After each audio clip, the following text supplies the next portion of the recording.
Manchester United are standing on the edge of yet another storm. What began as whispers has now grown into headlines across Europe. Rúben Amorim's tenure is slipping away, and the clock is ticking faster than ever. After another crushing defeat, this time a 3-0 humiliation at the hands of their noisy neighbors City, the mood around Old Trafford feels eerily familiar.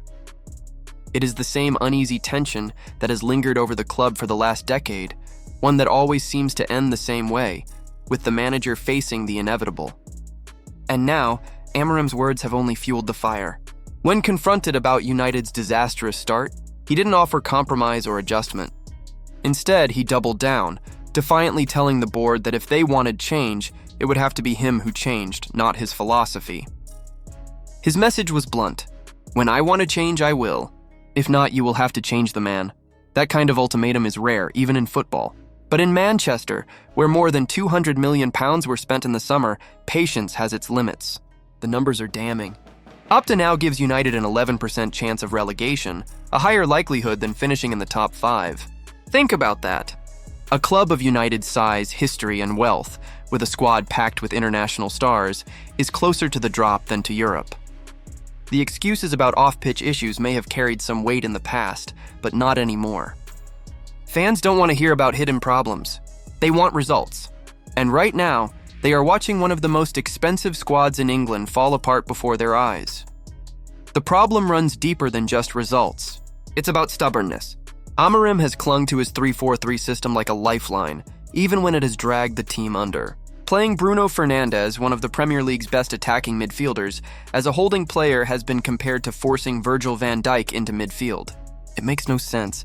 Fernandes, a creative genius with vision and flair, is being asked to do a destroyer's job at 31 years old. Predictably, it isn't working. United's midfield looks disjointed, unable to dominate games, unable to control the tempo. Many experts argue that the squad is crying out for a 4-3-3 system, one that would restore balance and allow their attackers to flourish. But Amorim refuses. Instead, he insists the team is improving under the surface, while results on the pitch say the opposite. Meanwhile, Sir Jim Ratcliffe watches from the stands, stone-faced. This was supposed to be the season of renewal under new partial ownership. United spent heavily, bringing in talents like Benjamin Šeško. Yet instead of blossoming, those signings are withering. Šeško looks a shadow of the player who dominated headlines last season. And to make matters worse, Rasmus Højlund, a striker United let go, scored on his debut for Napoli. The optics could not be more brutal. For a club desperately clinging to relevance, each passing week under Amorim feels like another chapter in a book fans have read too many times. And now, reports from Spain suggest the board already has their eye on a successor. The name making waves is Xavi. To some, it is a shocking link. To others, it feels inevitable. United have long craved a manager who could bring back a style reminiscent of Ferguson's best years, fluid, fearless, and built on control. Xavi, disillusioned with his situation in Barcelona and hungry for a fresh challenge, is said to be looking for an interesting Premier League project. Few projects in world football are as intriguing, chaotic, or high-stakes as Manchester United. Would his possession-based philosophy work in England's unforgiving league? Could he tame this fractured squad and give them back their identity? Or would he simply become another name on the long list of managers chewed up and spat out by the Old Trafford machine? While United teeter on the brink, drama swirls elsewhere in Europe. In Spain, Frenkie de Jong's name is back on the lips of fans and pundits alike. The Dutch midfielder, a cornerstone at Barcelona for 6 years, is suddenly a target for Arsenal. His contract runs out next summer, which means the Gunners, or anyone else, could begin negotiations this January. Arsenal see him as the missing piece, a player who could slide seamlessly into Mikel Arteta's evolving system.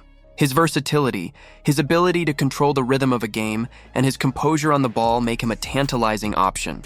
But the challenges are obvious. His wages at Barcelona are enormous, $3,000 to $15,000 a week, far beyond Arsenal's current wage structure. To break that barrier risks unsettling the dressing room. And looming in the background is the Saudi Pro League, ready to throw money at him without a second thought. For Arsenal, it's not just about footballing ambition. It's about convincing de Jong to join their project, knowing full well he could secure financial security elsewhere in a single stroke. Back in France, the future looks far more certain. Zinedine Zidane, a man whose very name evokes glory, is finally set to take over as head coach of Les Bleus. Didier Deschamps will step down after the next World Cup, and Zidane is already preparing behind the scenes. Watching matches, studying tactics, monitoring players, the transition is underway. It's no surprise. Zidane is the natural heir, the one figure in French football who commands absolute respect. Even Kylian Mbappé has said it outright. Nobody would say no to him. Only he can say no. With Zidane's authority, his ability to simplify the game and inspire greatness, France could become an even greater powerhouse than they already are. The idea of Mbappé, Griezmann, Camavinga, and Tchouaméni playing under Zizou feels almost unfair to the rest of the world. For France, the future looks unstoppable. Elsewhere, Saudi Arabia continues to flex its financial muscle. Al Nassr have reportedly made a staggering $130 million bid for Phil Foden. It's a headline-grabbing offer, designed to shake the market. But while the money might tempt accountants, the reality is clear. Foden isn't leaving. He's the heart of Manchester City, the academy product turned icon, the player Pep Guardiola has built his attack around. After carrying City to the title in 2023-24, his form dipped, but his value to the club hasn't changed. Guardiola considers him untouchable, and Foden himself has no interest in swapping Champions League nights for the Saudi Pro League at just 25 years old. This isn't a fading superstar at the twilight of his career. This is a player still on the rise, with years of dominance ahead. For now, Al Nassr's bid is just another reminder of Saudi ambition, but not a serious threat to City's plans. And in Italy, Chelsea's pursuit of Kenan Yildiz has been swatted away by Juventus with almost contemptuous ease. The Blues reportedly offered $70 million, but Juventus didn't even blink. Yildiz isn't just another young star. In Turin, he's seen as the future of the club, the player to build around for the next decade. His value, at least internally, is already set at over $100 million, and his contract runs until 2029, with talk of extending it further. Chelsea, for all their money and ambition, are left to wait until January, when they might return with an even bigger offer. But Juventus have made their stance clear. Yildiz isn't for sale. Not at any price that makes sense today. So, as Europe's giants prepare for the winter window, stories swirl, deals are floated, and futures hang in the balance. For Manchester United, the storm is the most immediate. Amorim has drawn his line in the sand, daring the board to act. But the truth is, this isn't his call anymore. United cannot afford to keep slipping. They cannot risk another wasted season. Whether it's Xavi or someone else, the winds of change are blowing through Old Trafford, and Amorim's days look numbered. Now it's your turn.